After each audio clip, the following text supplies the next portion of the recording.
Itu mama saya selalu ingetin saya, sholat tahajud, ya kan, sholat subuh udah belum gitu. Saya cuma bilang iya udah, ya udah gitu. Padahal saya nggak sholat lagi. Nah, akhirnya bapak saya bilang, sholat nak gitu-gitu kan. Nah, terus aku telepon dong, mah, aku minta maaf sebelumnya mah. Eh, aku mau pindah agama. Aku bilang kayak gitu. Aku mau pindah keyakinan mah. Aku udah gak percaya sama keimananku yang sekarang gitu. Ya, salam saudaraku yang dikasihi oleh Tuhan. Kembali jumpa dengan kami di channel Teva Murtadin. Channel yang berisi tentang kesaksian hidup, pengalaman hidup bersama dengan Tuhan, khususnya saudara-saudara kita yang baru mengenal Tuhan sebagai juru selamat pribadi. Ya, sungguh sangat luar biasa. Anak-anak Tuhan datang dari berbagai latar belakang agama dan juga latar belakang pengalaman bersama dengan Tuhan. Jadi luar biasa, mereka mengambil keputusan yang cukup berat, walaupun harus ditinggal keluarga, dijauhkan keluarga, dibenci, tidak diakui, bahkan juga ada yang dihapus dari warisan. Tetapi mereka berani untuk mengambil keputusan ini karena mereka yakin bahwa harta yang sebenarnya ada di sorga, bukan di bumi. Di bumi ini sekaya apapun kita, mati tidak dibawa pulang, semuanya akan ditinggalkan. Ya, kali ini kita akan dengarkan satu kesaksian dari seorang wanita yang cantik, yang luar biasa, dari Jakarta. Dalam pemaparannya dia mengatakan bahwa dia sangat tertarik dengan khotbah-khotbah Kristen, tetapi tidak ingin untuk masuk Kristen. Ya, sangat-sangat tidak ingin karena dari seluruh keluarga besarnya tidak seorang pun yang masuk Kristen atau beragama Kristen. Jadi kalau misalnya sampai dia masuk Kristen, berarti dia adalah satu-satunya yang pertama ya yang masuk Kristen. Nah, seperti apa seru dan pengalamannya dan bagaimana dia memutuskan ikut Yesus, silakan simak sampai selesai. Ya, halo, shalom teman-teman semuanya. Oke, puji Tuhan hari ini saya bisa bersaksi kembali di yang sudah memberikan waktunya untuk saya bersaksi di sini ya, teman-teman. Pastinya teman-teman udah nggak asing lagi sama kesaksian saya. Saya berlatar belakang lahir di keluarga Muslim ya, dan orang tua saya sampai saat ini semua keluarga saya Muslim, nggak ada yang Kristen. Baru saya aja yang pertama, makanya kenapa nama baptisan saya itu Eunis ya, Victorier, kemenangan iman ya. Oke, jadi awal mulanya ini saya waktu itu di tahun 2013 ya teman-teman. Saat itu saya belum kenal Tuhan Yesus, saya nggak tahu agama Kristen itu seperti apa, karena yang saya tahu, yang saya dengar kalau agama Kristen itu selalu mencari orang untuk dikristenkan atau kristenisasi ya teman-teman gitu. Jadinya dan katanya dulu tuh kalau orang Kristen itu nyembah salib ya kan, nyembah Tuhan Yesus yang disalibkan tuh kayak berarti kayak nyembah berhala ya teman-teman ya. Nah, jadi saya ngerasa agama Kristen itu sesat ya. Waktu kecil banget pas saya main-main kan, rumah saya itu atas HKBP, samping HKBP ya. Jadi banyak gereja di daerah rumah saya, walaupun masjid dan musholanya juga banyak gitu. Jadi pas saya dulu waktu masih kecil main-main, kakak-kakak gereja itu suka bagiin undangan buat kebaktian. Nah, namanya anak kecil dapat undangan kayak gitu kan lucu ya. Dikirain tuh apa ya, undangan ulang tahun gitu kan, karena warna-warni. Ya udah akhirnya aku kasih mamaku kan, "Mama aku dapat undangan," gitu, seneng banget. Mamaku langsung ngomel, "Ini tuh buat orang Kristen, bukan buat orang Islam gitu. Jadi kamu nggak boleh datang." Terus aku baru tahu, oh gitu ya. Karena kan dari kecil tuh, dari umur 3 tahun itu saya udah mulai masuk TK. TK-nya itu Taman Quran kebetulan. Nah, jadi selain Taman Quran itu selain ada TK, dia juga ada TPA-nya. Nah, pasti teman-teman tahu nih yang dulunya suka ngaji, ya kan? Jadi setiap sore habis pulang sekolah, sorenya waktunya kita untuk belajar mengaji ya teman-teman. Nah, singkat cerita, semakin dewasa, kita kan semakin cari jati diri ya teman-teman gitu. Jadi tuh saya juga sempat ikut LIKO namanya. Jadi setelah SMP karena semakin dewasa, jadi kita ditempatin di satu LIKO karena biar kita berkembang dan bertumbuh, sama halnya kayak Kristen sekarang ada Komsel ya. Jadi ada teman-teman yang buat saling menguatkan gitu kan. Nah, terus di 2013 itu kejadiannya, saya nggak tahu kenapa gitu kan. Saya cuma ngerasa setiap saya ngelihat orang yang non-muslim gitu kan, kok kayaknya anak-anaknya lebih berani ya, lebih apa ya, lebih berprestasi gitu ya. Saya nggak tahu kenapa gitu. Makanya saya dulu enak kali ya punya pacar gitu kan, pacar yang non-muslim gitu. Nah, dijawab sama Tuhan beneran dikasih pacar yang Katolik gitu, non-muslim. Nah, singkat cerita gara-gara saya pacaran sama dia ini nih gitu kan, Eee, saya sempat nemenin dia ke gereja Katolik, tapi pas saya di gereja Katolik itu, saya ngerasa kok aneh banget, bener nggak nih ya gue boleh masuk sini? Duh jadi Kristen nggak ya gue? Gitu kan. Nah akhirnya saya baca-baca tuh istighfar terus kan, nah ya kan. Nah abis itu saya udah nggak mau lagi, saya bilang, "Ah lu jangan ajak-ajak gue ke situ lagi, gue nggak mau," gitu. Karena sempet juga ada sepupu saya lihat, saya masuk gereja gitu, karena waktu itu kebetulan di gereja itu selain gereja dia juga ada kayak, klinik ya. Jadi waktu itu saya mau ngambil, vitamin buat oma-opanya dia. Saya ke sana nemenin dia buat ambil vitamin itu, tapi sepupu saya lihat, jadi dikirain saya, ke gereja itu untuk ibadah. Makanya dari situ saya disidang lagi, disidang. Padahal saya waktu itu masih sekolah ya, masih SMA gitu. Jadi kayaknya kalau untuk ke tahap serius juga nggak kepikiran kan. Nah, dan saya juga berpikir, "Oh, jangan sampai gue yang masuk, harusnya lu nih yang masuk ke gue," gitu kan. Nah, akhirnya, saya nggak pernah mau ke situ lagi, namanya anak muda ya, suka banget jalan-jalan di mall. Nah, hari Minggu kebetulan itu saya emang suka makan di luar kan sama pacar saya ini. Nah, akhirnya saya makan di luar tuh di salah satu mall di Jakarta, terus di situ tuh ada gereja karismatik besar banget ya kan, karena kan namanya di dalam mall. Nah, yang ke sana itu rata-rata rapi-rapi, cantik-cantik, ganteng-ganteng gitu. Saya tanya sama dia, eee, "Ah, itu apa ya?" Gitu kan, "Kok rame banget di situ lagi ada acara apa ya?" Gitu. Terus ternyata dia bilang, "Itu nggak ada event apa-apa, itu gereja," gitu kan. "Oh gereja, kok gereja di dalam mall ya?" Gitu kan. "Ya udah yuk ke sana yuk, kan lu juga belum gereja," gitu. Nggak tahu kepanggil aja hatinya buat masuk ke dalam. Nah, kayak akhirnya kita masuk ke dalam dan ternyata di situ kan dapet, minyak urapan, terus dapet juga, hosti ya, terus habis itu juga anggur. Nah, itu dulu saya kayaknya megang itu tuh kayak, "Ini minyak apa ya? Minyak babi bukan ya?" Gitu kan, saya nggak tahu ya. Jadi takut juga buat makenya ya. Nah, habis itu, eee saya udah masuk ke dalam dan pas banget khotbah pertamanya itu tentang pergumulan sama orang tua. Jadi walaupun, orang tua kita nggak terima kita, dengan keputusan kita gitu, tapi kita harus sabar, harus kita juga kasih pengertian berulang-ulang gitu. Karena nantinya juga orang tua kita bisa paham dan bisa menerima setiap keputusan kita. Saya nggak tahu kenapa firman pertamanya itu, saya ngerasa saat itu dapat penguatan karena saya punya teman dekat ini kan non-muslim dan keluarga saya itu nggak terima karena takut saya ikut sama dia gitu. Nah, ya udah kan akhirnya saya ngerasa tenang, damai, sejahtera, dengerin, lagu-lagunya juga lagu rohaninya tuh luar biasa ya teman-teman.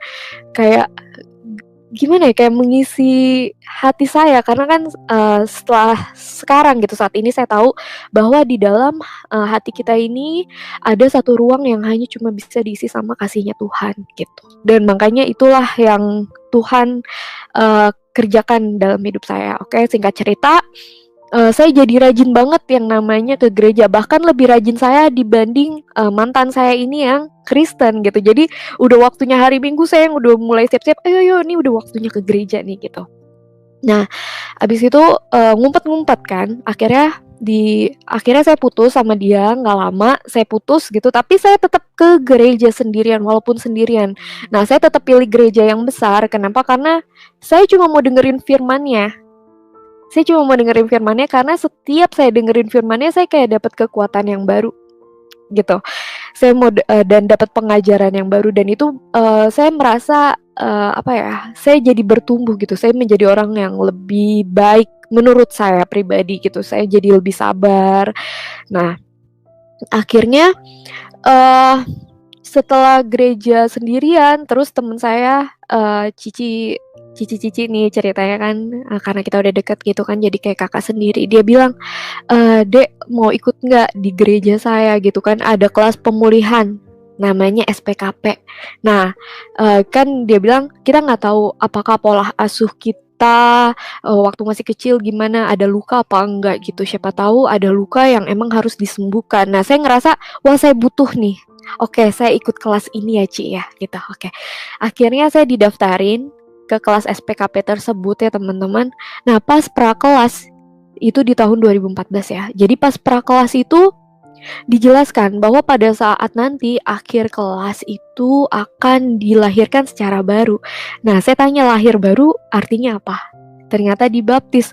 Wah, di situ udah mulai pikiran saya udah kemana-mana gitu. Aduh, gimana nih? Gimana kalau saya dibaptis? Saya nggak mau jadi orang Kristen. Saya nggak mau jadi kafir.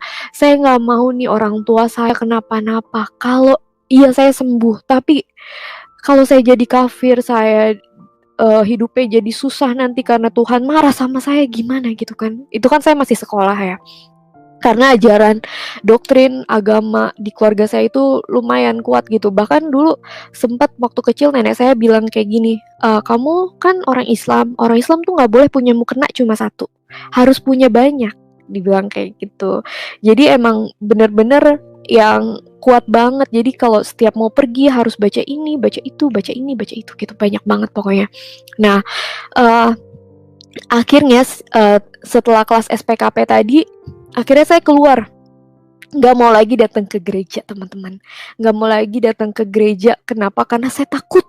Takut banget saya jadi keluar dari Islam, saya jadi kafir. Akhirnya orang tua saya kenapa-napa karena saya keluar dari Islam gitu. Karena waktu saya masih pacaran nih sama mantan saya ini, papa saya sempat jatuh sakit. Ya, jadi itu papa saya sempat jatuh sakit dikirain karena saya gitu. Jadi keluarga papa saya telepon saya cuma bilang, "Nih adik saya sakit gara-gara kamu ya. Awas ya kamu kalau terjadi apa-apa sama adik saya," gitu. Nggak ada anak yang saya rasa nggak ada anak yang pengen orang tuanya kenapa-napa ya, gitu kan. Jadinya, saya takut gitu. Akhirnya, saya nggak pernah mau balik lagi ke gereja, tapi entah kenapa saya suka banget baca firman Tuhan. Saya suka banget baca renungan yang emang gampang banget dapatnya karena kan sekarang udah era digital ya, era sosial media, bisa bisa ketemu di sosial media manapun. Saya selalu cari tuh kayak orang kausan gitu kan. Saya selalu cari firman-firman Tuhan. Saya selalu dengerin lagu-lagu rohani gitu karena menurut saya itu nenangin jiwa saya banget. Nah, eh akhirnya saya nggak pernah gereja tapi saya tetap dengerin firman ya teman-teman. Di situ saya ngerasa kok gue Islam tapi gue ngerti lagu-lagunya orang Kristen, terus gue ngerti firman-firmannya. Bahkan teman-teman, sampai teman-teman kuliah saya tuh setelah saya berpindah ya, mereka baru bilang, "Lo tuh dulu ya di gitu kan, lo tuh dulu ya di kalau ngomong sama kita tuh selalu bawa firman." Mereka ngomong kayak gitu. Saya nggak sadar kalau ternyata memang saya ngomongin firman sama mereka gitu. Nah, akhirnya saya pakai kerudung. Ya, di tahun 2018 saya pakai kerudung itu karena saya kan selalu dideketin sama orang yang non-muslim gitu kan. Nah, kalau misalnya saya dideketin terus sama orang non-muslim, kapan saya seriusnya dan kapan mau diterima sama keluarga kan? Karena kan beda iman, beda akidah ya teman-teman. Nggak mungkin orang tua kita mau terima dengan perbedaan agama, apalagi keluarga saya agamanya saklek banget gitu. Nah, ngucapin Natal aja itu nggak boleh kalau sama mama saya. Nah, terus abis itu, akhirnya teman saya bilang, "Lo coba pakai kerudung deh, Di," gitu kan, "biar jelas identitas lu tuh apa," gitu. Jadi saat nanti kalau ada cowok muslim yang deketin lo, ya dia tahu dia akan berlanjut ke tahap selanjutnya. Mungkin kalau sekarang, saat dia ngedeketin lu ya, dia ngerasa, "Oh kayaknya lu bukan muslim," jadi dia mundur gitu, nggak ngedeketin lo lagi lebih lanjut, dia bilang kayak gitu. Oh iya ya, masa sih gue mau pakai kerudung cuma gara-gara cowok? Nggak mungkin banget. Saya tuh nggak mau pakai atribut keagamaan yang emang saya nggak ada di hati saya gitu. Jadi itu udah jadi prinsip saya. Saya mau berkerudung saat saya memang sudah mau belajar memperbaiki diri saya lebih lagi gitu. Saya mau menurut apa katanya, apa perintah-perintah agama saya gitu. Kayak akhirnya saya cari tahu kewajiban wanita pakai kerudung gitu, ternyata itu baik ya teman-teman, karena katanya kalau misalnya anak perempuan nggak mau pakai kerudung nanti papanya yang akan disiksa di neraka. Katanya nggak ngajarin anaknya pakai kerudung gitu, kenapa dibiarin anaknya buka aurat gitu ya. Jadi karena saya sangat sayang sama papa saya, ya udah deh saya belajar pakai kerudung. Nah, nggak ada yang percaya kalau saya mau pakai kerudung karena saya anaknya petakilan banget ya teman-teman, nggak bisa diem gitu. Bahkan teman kantor saya bilang, gue lebih percaya kalau lo bilang lo mau operasi plastik dibanding lo mau pakai kerudung gitu. Ya lucu sih. Nah terus akhirnya saya pakai kerudung, nggak ada yang nyangka dong saya pakai kerudung. Nah saya nggak mau saya pakai kerudung nggak ada ilmunya. Akhirnya saya juga, aduh enaknya nambah ilmu di mana ya, saya cari pengajian. Kebetulan saat itu kantor saya ada di Kemang. Kemang deket sama Blok M, jadi saya pulang kerja, saya nggak ikut pengajian di Blok M. Nah, itu di situ ada Ustadz Nuzul Zikri, ada Ustadz Khalid Basalamah gitu. Nah, itu dua ustadz yang sering saya ikutin, teman-teman. Karena saya ngerasa pengajarannya dia enak buat saya. Nah, kalau di Instagramnya ada Ustadz Hanan apa Hanan Ataki ya. Nah, itu sampai saya mau ke Bandung cuma mau ikut pengajiannya dia tuh. Saya kalau udah kalau udah mau cari tahu tentang ilmu agama ya, itu saya akan sungguh-sungguh teman-teman. Jadi saya nggak mau cuma sedikit-sedikit gitu. Itu akan saya dalemin. Makanya nggak akan nyangka kalau saya pindah. Nah, balik lagi, firman Tuhan bilang kalau Tuhan maunya kamu ya kamu. Jadi selalu ada cara Tuhan buat saya kembali ke gereja, ke rumahnya dia gitu.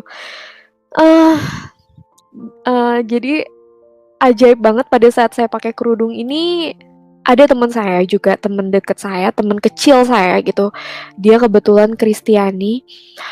Terus habis itu dia baru ada masalah dalam hidupnya dia. Akhirnya aku nyaranin dia buat pergi ke gereja dan akhirnya aku ikut nemenin dia. Gila, akhirnya aku balik lagi ke gereja setelah sekian lama aku nggak pernah gereja. Aku ke gereja itu kayak, ya Tuhan, damai banget ini loh yang udah lama banget nggak aku rasain. Gila, aku balik lagi ke gereja, dosa banget ya kan. Jadi pas ke gereja lepas kerudung, pas udah keluar gereja pakai lagi, itu ngerasa munafik banget teman-teman gitu.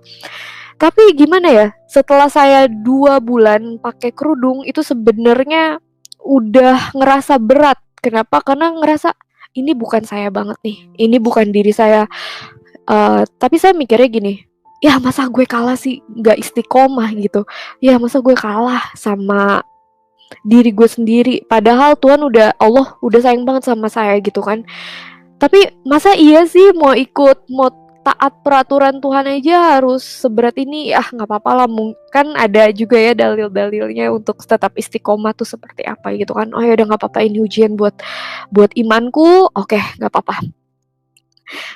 Oke, singkat cerita saya tetap pakai kerudung.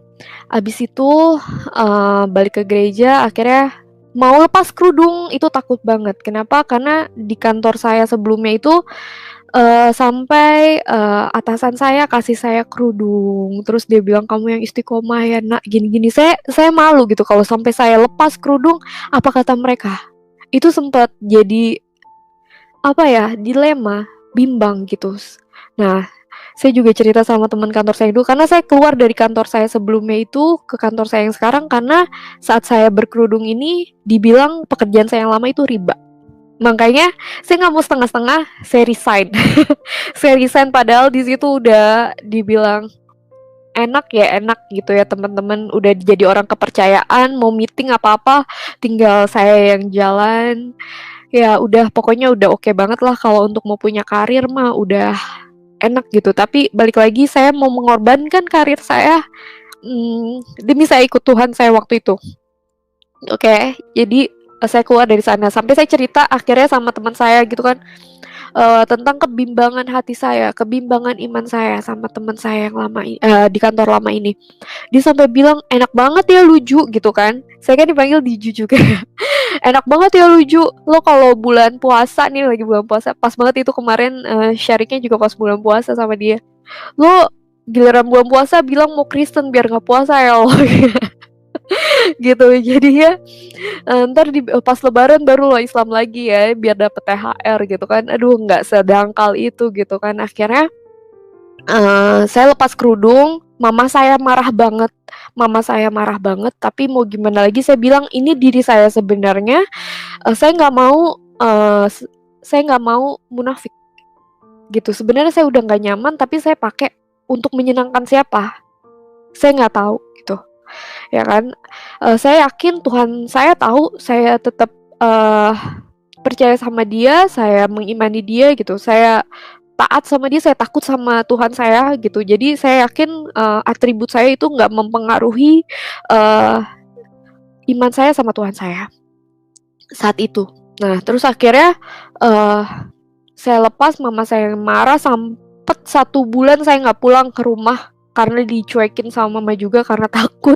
Akhirnya, pas pulang, ditelepon papa, "Pulang dong, kamu udah lupa ya nggak punya rumah," kata papa saya gitu kan. Kebetulan saya emang lebih dekat sama papa saya dibanding sama mama saya. Kan papa juga kangen nih sama anak papa, ya udah karena, udah ngomong kayak gitu, ya udah saya pulang. Pas pulang, udah masih didiemin sama mama saya gitu kan. Tapi pas mama nggak ada, pergi, papa cuma bilang, "Papa nggak apa-apa, kamu lepas kerudung, nggak masalah buat papa, yang penting hati kamu. Kamu tetap jalanin sholat, kamu takut sama Tuhan, kamu hidup nggak macem-macem." Udah itu kata papa saya. Ya udah, karena udah dapet kayak gitu dari papa saya, ya udah saya juga udah nyaman ya. Udah tenang, jadi saya juga mau balik ke gereja juga udah enak gitu kan, saya udah nggak perlu, ngerasa munafik lagi gitu, karena, saya udah lepas kerudung gitu. Nah akhirnya, eee, setelah saya, lepas kerudung, itu saya kan ke gereja itu kalau saya lagi di Jakarta aja mau balik ke tempat saya sekarang, itu ngelewatin ada gereja jadi saya, sempetin buat ibadah dulu baru saya pulang ke kosan saya gitu. Nah di situ saya akhirnya browsing gitu, gimana ya caranya biar saya nggak pulang, saya tetap bisa gereja, gitu. Nah, itu Tuhan tunjukin jalan juga sama saya. Nah, Tuhan tunjukin jalan sama saya, akhirnya saya ada di gereja saya sekarang ini. Nah, eee, akhirnya saya juga putusin buat ikut Tuhan Yesus itu pas tahun 2019 Desember itu, saya kayak orang depresi, teman-teman. Jadi dari awal Desember, itu saya kayak galau banget, padahal nggak ada masalah apa-apa, saya ngerasa hidup saya sepi banget, putus asa banget, pokoknya kering, kering banget gitu, kayak orang udah nggak ada harapan hidup gitu. Jadi ke kantor pun nggak ada senyum-senyumnya, sampai supervisor saya bilang, "Kamu tuh kalau pagi senyum kek," gitu kan. Muka tuh ditekuk aja sampai kayak gitu supervisor saya nggak tahu, saya nggak ada damai sejahtera karena setiap jam 2 pagi itu saya pasti kebangun dan saya ngerasa saya sendirian. Saya nggak pernah ngeluh anaknya sampai saya teleponin mama saya bilang, "Aku nggak tahu kenapa kayak gini, aku sendirian," gitu kan, "Aku mau pulang," gitu kan. Terus kata mama saya, "Ya udah kamu pulang aja, mama masih bisa kok kasih makan kamu," gitu, "keluar aja dari kantor," gitu. Nah, seandainya saat itu saya nyerah sama hidup saya gitu, mungkin sekarang saya pengangguran dan saya nggak jelas hidup saya gitu, tapi Karena dari kecil saya udah hidupnya berjuang gitu ya, Kak. Karena kan papa saya juga kena PHK dulu waktu tahun 98 ya. Papa kena PHK, dari yang hidupnya baik-baik aja jadi mulai apa ya, mulai sederhana ya teman-teman gitu. Jadi yang tadinya kemana-mana gampang, tapi sekarang kayak mau jajan aja tuh saya mikir. Nah, saya kan anaknya emang sensitif banget dan perasa gitu. Jadinya tuh udah cengeng banget ya. Nah, jadi saya nggak mau ngeberatin papa mama saya. Jadi saya nggak pernah uh, ngeluh gitu. Bahkan saya dapat kerjaan pun itu saya nggak pernah uh, bilang sama papa mama saya. Mereka taunya pada saat saya udah dapat kerjaan aja. Bahkan saya lulus kuliah pun, saya sidang pun itu saya nggak bilang gitu. Mereka taunya pas saya udah lulus. Jadi mama papa saya tuh tahu pas udah dapat undangan saya wisuda. Nah, karena kebetulan puji Tuhan ya dapat beasiswa juga kuliah gitu. Jadinya nggak terlalu ngeberatin orang tua, puji Tuhan.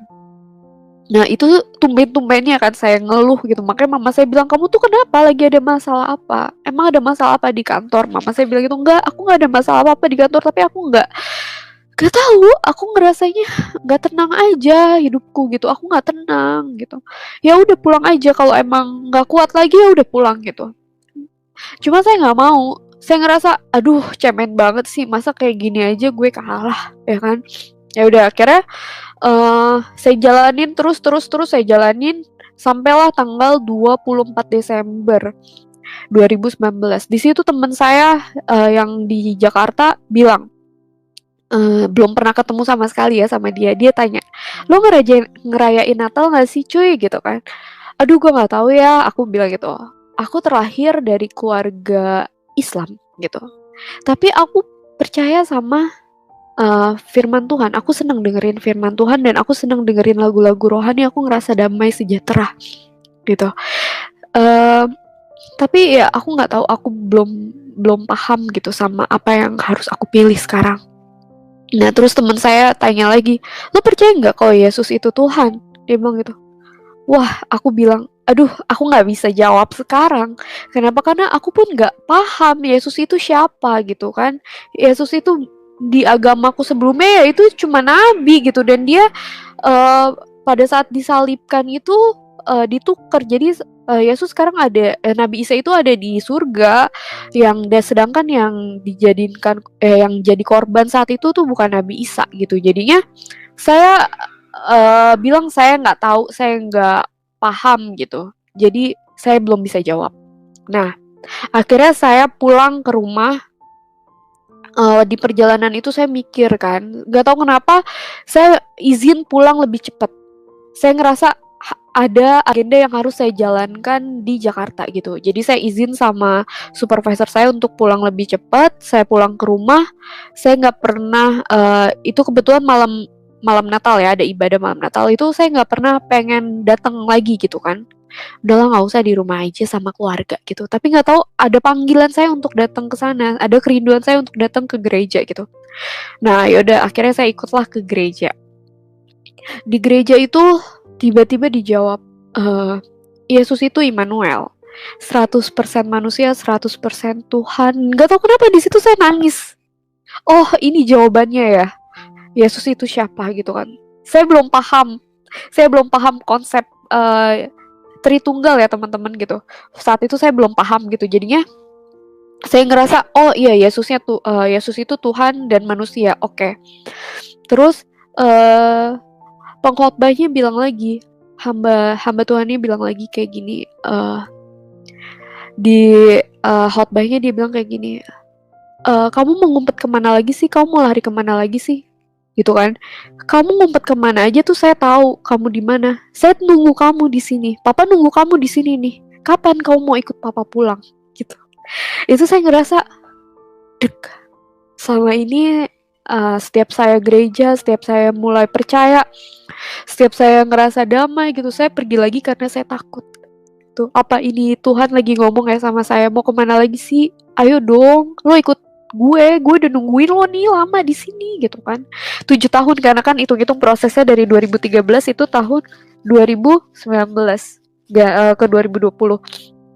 Di situ, apa Tuhan mau ikut aku ya? Tapi siapa aku gitu kan? Aku tuh ibadahnya kayak gini gitu. Bahkan aku nggak percaya Yesus itu Tuhan gitu. Walaupun aku sholat, walaupun aku menjalankan semua uh, ibadah yang diharuskan di agamaku sebelumnya, tapi aku masih buat dosa kok gitu kan. Aku masih suka males-malesan kerja gitu. uh, aku ini masih berdosa, tapi kenapa Tuhan pilih aku? Bukannya Tuhan mau, kalau di agamaku yang dulu kan, pokoknya kalau ikut Tuhan itu pasti orangnya yang baik-baik gitu kan. Nah itu tiba-tiba ada firman Tuhan lagi yang disampaikan sama hamba Tuhan yang bilang, aku datang ke dunia ini bukan untuk orang benar saja gitu kan, tapi untuk orang berdosa supaya mereka bertobat. Yang butuh tabib itu kan orang yang sakit, bukan orang yang sehat gitu. Di situ aku ngerasa, oh itu kayak ngerasa Tuhan lagi ngomong lagi sama aku. Nah akhirnya mulai saat itu sedikit-sedikit saya mulai pulih. Saya nggak pernah kebangun lagi jam 2 pagi. Saya nggak pernah nangis lagi. Setiap hari itu saya setiap hari nangis. Karena galau, nggak tahu kenapa galau, kenapa juga saya nggak paham kenapa gitu kan. Nah, mulai dikuatin sama Tuhan, dikuatin sama Tuhan. Datanglah pandemi teman-teman gitu. Dulu saya cuma prakata aja di depan sama mama saya. Mah kalau saya pindah agama gimana? Udah mulai tuh ya dikasih kalimat-kalimat kutuk sama mama saya gitu kan. Istighfar, bla bla bla bla bla bla bla gitu. Tapi saya nggak lanjutin karena saya ngerasa belum mau ikut Tuhan Yesus ini gitu kan. Lagian saya juga nggak mungkin lah pindah masih kayak gitu. Nah terus akhirnya saya bilang sama mama saya, wah saya harus ikut Tuhan Yesus nih kayaknya emang harusnya kayak gini. Nah pas pandemi itu sebenarnya saya agak ragu untuk ikut Tuhan Yesus. Kenapa? Karena ada teman saya yang masuk Islam. Nah saya ngerasa, nih yang bener siapa ya, saat saya mau keluar Islam, dia malah masuk Islam gitu kan. Jangan-jangan saya yang salah, saya yang akan masuk neraka gitu kan ya. Saya takut banget karena kan hidup di dunia itu hanya sementara ya teman-teman. Tapi kehidupan kita selanjutnya yang kekal itu ya di akhirat gitu. Jadi saya takut saya salah jalan. Saya nggak mau saat saya salah jalan, jangankan kehidupan di akhirat ya, kehidupan di dunia pun saya sengsara. Saya nggak mau gitu kan. Saya nggak mau. Jadi sebelum ibadah saya bilang gini sama Tuhan.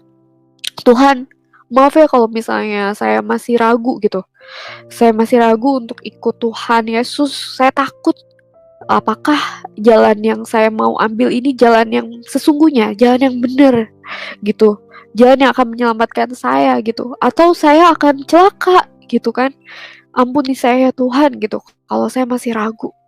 Dan teman-teman itu pas ibadahnya ternyata firman yang dibawain dan khotbahnya sama kayak ibadah saya di tanggal 24. Itu kayak saya dikasih peneguhan sama Tuhan. Oh, oke, berarti saya harus ikut Tuhan Yesus. Di situ iman saya langsung kuat untuk ikut Tuhan Yesus, dan saya di dalam kelemahan itu kan kuasa Tuhan benar-benar nyata saya rasakan gitu. Jadi walaupun ada badai, walaupun apapun yang menerpa saya itu saya tetap kuat. Nah, akhirnya saya coba hubungin kontak di gereja saya yang emang ada kelas baptisan gitu kan. Saya cerita, saya konsul sama salah satu PDP-nya, terus dia bilang kamu ceritanya sama ibu ini aja ya gitu kan, biar dia yang melayani kamu, dia bilang kayak gitu. Oh iya, tapi saya nggak langsung hubungin ya teman-teman, saya nggak langsung hubungin PDP saya ini yang melayani saya. Terus saya tanya gimana ya caranya kasih tahu keluarga saya gitu kalau emang saya mau pindah iman gitu. Saya takut, saya selalu bilang, saya pulang, Pah, Mah, ada waktu nggak? Aku mau ngobrol gitu. Mereka selalu nggak ada waktu teman-teman, mereka selalu nggak ada waktu. Tapi kakak rohani saya bilang didoain ya, Dek, gitu didoain dan minta saat kamu bicara nanti Tuhan Yesus hadir di tengah-tengah kamu dan keluarga, jadi tetap ada damai sejahtera gitu. Oke, akhirnya saya doa, saya yakin Tuhan pasti besertaku kan, Tuhan pasti menyatakan kebesarannya gitu. Jadinya saya ikutin aja maunya Tuhan, dan saya di situ belajar untuk nggak bersungut-sungut. Selama saya proses ini, saya belajar untuk tidak bersungut-sungut. Nah, akhirnya uh, Tuhan tahu banget saya kebingungan untuk menyampaikan keimanan saya yang saat ini. Dia bantu saya gitu. Jadi pada saat saya bingung, akhirnya ada suara. Dia bilang kayak gini, coba mulai dari adik kamu yang laki-laki gitu. Kok mulai dari adik saya yang laki-laki ya? Logikaku main gitu. Oh oke, nggak apa-apa. Aku yakin dia bisa menerima keputusanku. Terus juga dia anak laki-laki, dimana kalau di Islam itu anak laki-laki itu ini ya, sangat bertanggung jawab, punya tanggung jawab lebih untuk keluarga. Bahkan saat dia menikah pun kakaknya, ibunya adalah tanggung jawab dia. Jadi saya rasa saat dia bisa menerima saya, apapun nanti kejadiannya di rumah, saya nggak dapat informasi dari mama saya bisa dapat informasi dari adik saya, sehingga kalau ada apa-apa saya masih bisa bantu keluarga saya gitu. Oke, akhirnya saya ngobrol sama dia pelan-pelan banget.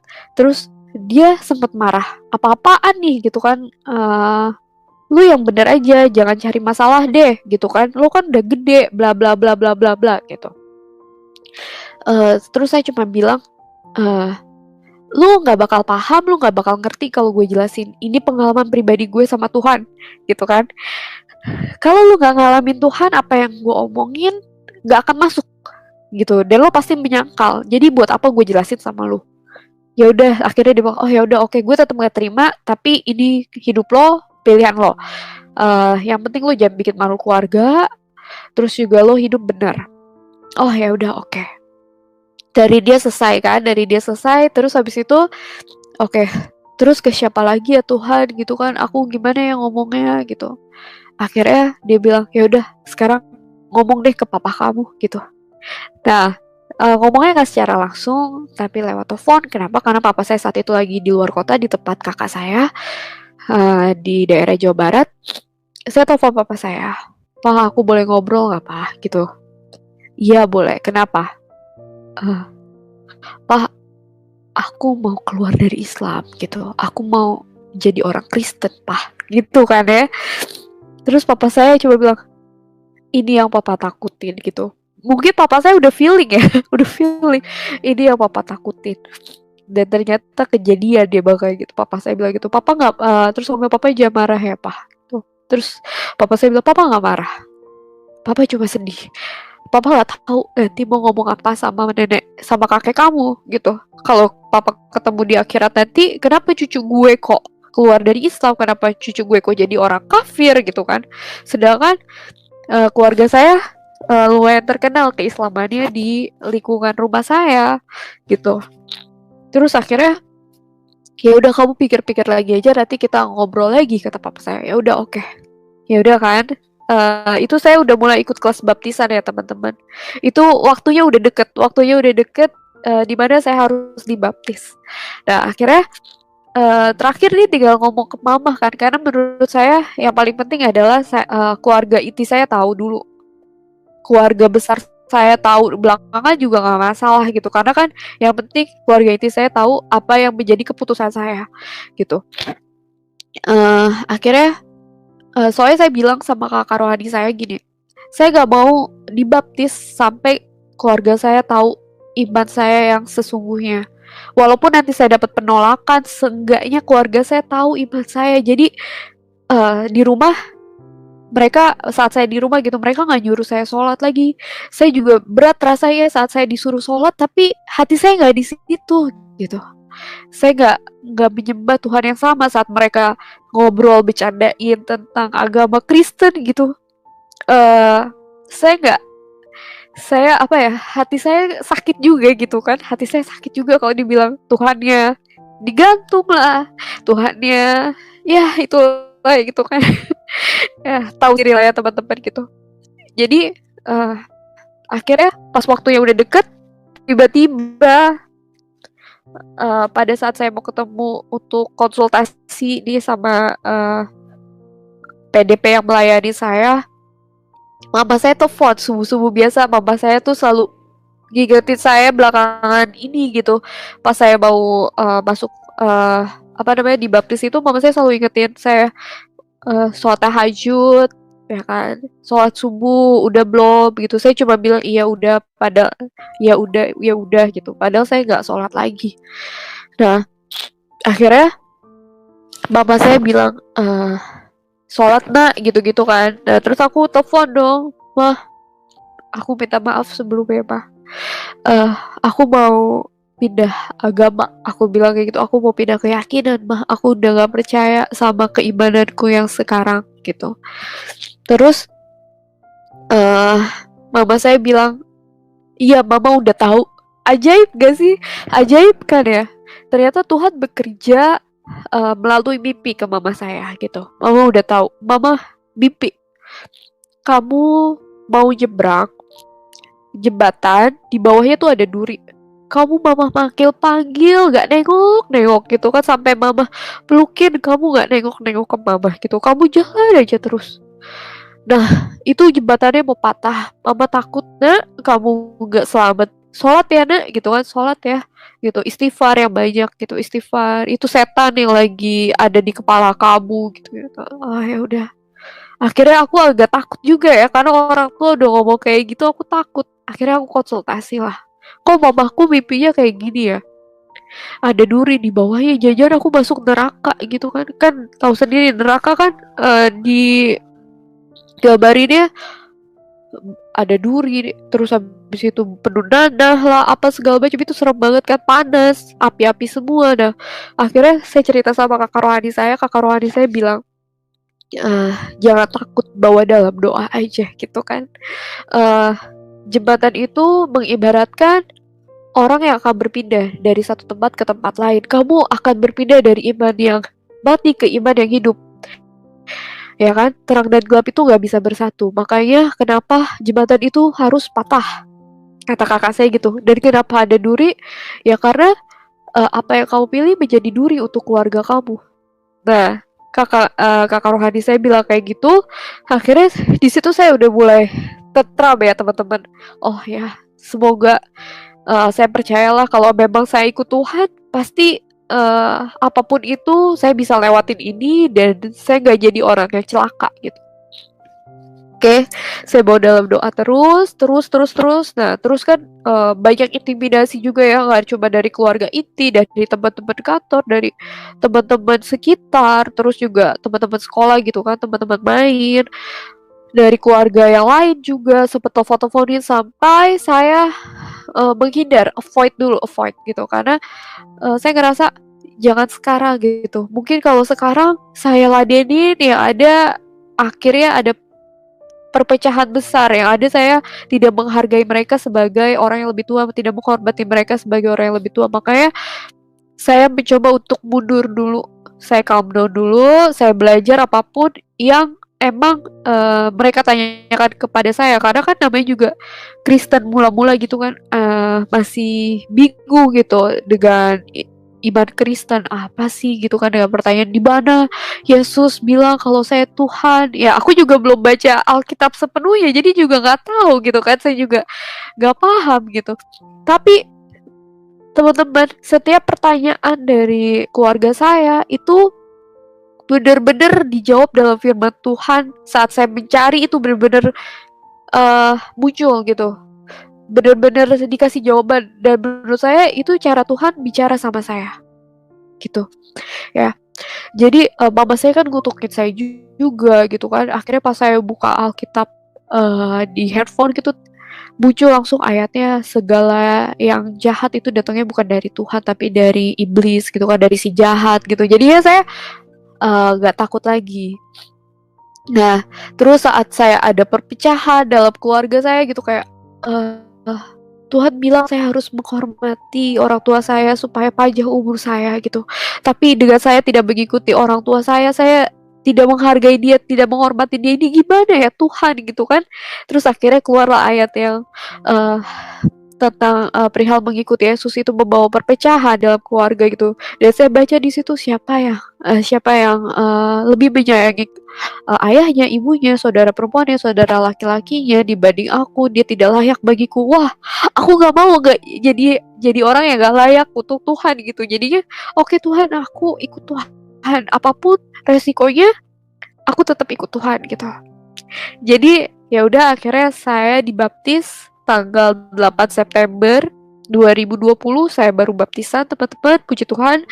Itu rasanya luar biasa banget sampai sekarang walaupun saya belum bisa pulang sampai sampai papa saya datengin saya coba buat kopi bareng karena kan mama saya masih marah sama saya gitu. Jadi ya saya puji Tuhan maksudnya papa saya sampai bilang sebenarnya secara agama gitu karena kita udah gak satu akidah kita udah gak punya hubungan kita udah keputus gitu, kita udah orang lain, bahkan kalau saya meninggal kamu gak boleh sentuh mayat saya gitu karena najis ya teman-teman, najis gitu. Tapi papa saya bilang tapi papa manusia biasa, papa gak bisa gak bilang kamu anak papa gitu kan. Jadi ya papa saya masih sayang banget, bahkan dia bilang bahkan saat kamu lahir ke dunia ini gitu papa masih berasa keribetan gitu. Jadi wajar ya kalau mama marah sama kamu karena emang sakit banget, prosesnya lama banget buat melahirkan kamu itu banyak banget proses yang harus dijalani mama kamu karena mama saya tuh pas ngelahirin saya tuh dari malam sampai malam lagi saya baru keluar sampai pendarahan gitu kan. Ya udah dan saya yakin orang tua saya memberikan saya nama dia Juanita itu juga nggak kebetulan karena mama saya ngerasa Juanita itu karena saya lahir di bulan Juni ya teman-teman. Jadi dikira itu Juanita adalah Juni, tapi setelah saya cari tahu artinya ternyata itu anugerah dari Tuhan gitu, dan dia itu kan penerang. Jadi mungkin memang saya lahir di keluarga saya untuk menjadi penerang untuk keluarga saya dan sekitar kayak gitu. Baik, puji Tuhan, seperti yang sudah disampaikan oleh admin bahwa dengan media sosial setiap hari, setiap waktu orang percaya kepada Kristus. Ya, mulai dari mendengar lagu-lagu rohani, mendengarkan firman Tuhan, bahkan pengajaran-pengajaran melalui apologet dan banyak pengajaran tentang firman Allah dan membahas tentang agama-agama yang lain dan membukakan kelemahan dan kekurangan agama lain sehingga orang Kristen imannya semakin kuat di dalam Tuhan. Dan orang di luar Kristen mereka mengetahui dan menyadari bahwa hanya agama Kristen yang mengajarkan tentang kebenaran dan kasih, ya. Karena semuanya ada datanya dan di sana tidak ada kebohongan di dalamnya. Ya, hanya Kristen yang menjamin akan keselamatan dan di luar Kristen tidak ada jaminan keselamatan. Ya, teman-teman, jadi tidak sia-sia kita membagikan video seperti ini dengan cara kita bagikan karena sekarang kesaksian itu ada di jempol kita. Dengan kita megang gadget kita bagikan video-video seperti ini di media sosial kita. Keluarga dan saudara tanpa sengaja mereka mendengar dan mereka dijamah Tuhan dan mereka menyerahkan diri untuk percaya kepada Kristus. Ya, demikian yang dapat kami sampaikan. Kita doakan saudara kita ini supaya semakin kuat imannya. Biarlah dia menjadi sulung di antara keluarganya, ya, sehingga melalui dia keluarga besarnya diselamatkan oleh Tuhan. Dan tentunya doa kita berperan penting dalam hal ini. Dengan kita berdoa, ya, maka Tuhan yang bekerja melalui Roh Kudus menjamah semua orang. Dan kita juga berharap saudara kita ini terus berdoa agar supaya saudara-saudaranya diselamatkan. Dan kita menjangkau jiwa baru sebanyak mungkin yang datang kepada Kristus. Ya, puji nama Tuhan. Kiranya juga Tuhan memberkati kita semua yang sudah menonton sampai selesai. Tuhan memberkati saudara keluarga kita, rumah tangga, pekerjaan kita. Yang sakit saya percaya oleh kuasa darah Yesus mengalami kesembuhan saat ini. Kita percaya bahwa hanya Tuhan Yesus yang mampu menyembuhkan. Terima kasih. Ya, puji Tuhan. Amin.